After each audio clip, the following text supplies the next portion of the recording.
नाज़रीन, मैं हूं राना साजिद और आप देख रहे हैं प्राइम न्यूज़। आज 17 नवंबर है और आज का दिन बहुत अहम है। आज सबकी नज़रें जो है इस्लामाबाद की तरफ हैं। पहले तो ये इस्लामाबाद हाई कोर्ट में मरीम नवाज़ की पेशी है और देखते हैं कि मरीम नवाज़ बरी होती हैं या फिर वो जेल जाती हैं, क्योंकि राना शमीम जो साबिक़ चीफ़ जस्टिस गिलगित बल्तिस्तान थे, उन्होंने पाकिस्तान के जो साबिक़ चीफ़ जस्टिस साकिब निसार साहब हैं उन पर यह इल्ज़ाम आयद किया था कि 2018 में साकिब निसार ने जो हाई कोर्ट के जो जजेज़ हैं उन पर यह दबाव डाला था कि नवाज़ शरीफ और मरीम नवाज़ की किसी सूरत में बेल नहीं होनी चाहिए।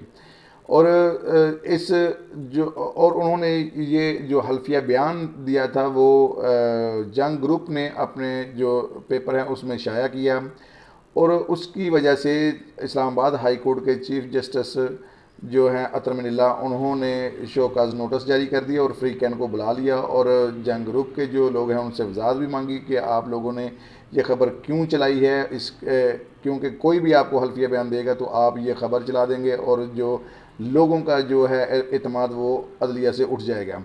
तो ये जो हल्फिया बयान है ये जो आज पेशी है मरीम नवाज़ की, इस हल्फिया बयान को मरीम नवाज़ के जो वकील हैं वो जो बेंच समात कर रहा है उसमें ज़रूर पेश करेंगे। वो इसलिए पेश करेंगे कि आज जो बेंच मरीम नवाज़ की जो समात कर रहा है उसमें मोहसिन अख्तर कियानी और आमिर फ़ारूक साहब हैं, क्योंकि आमिर फ़ारूक का नाम भी उसी हल्फिया बयान में शामिल है।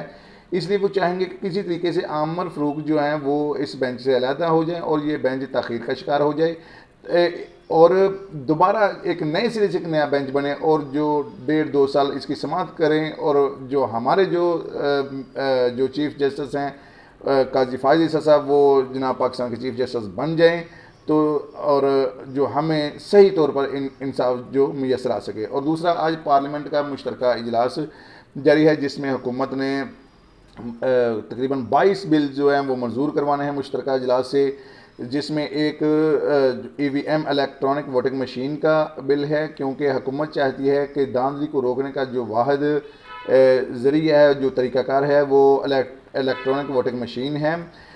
और दूसरा, जो समंदर पार पाकिस्तानी हैं उनको वोट देने का हक है। ये जो बिल बहुत अहम है, तो अपोजिशन ये चाहेगी कि ये किसी सूरत पास ना हो सकें।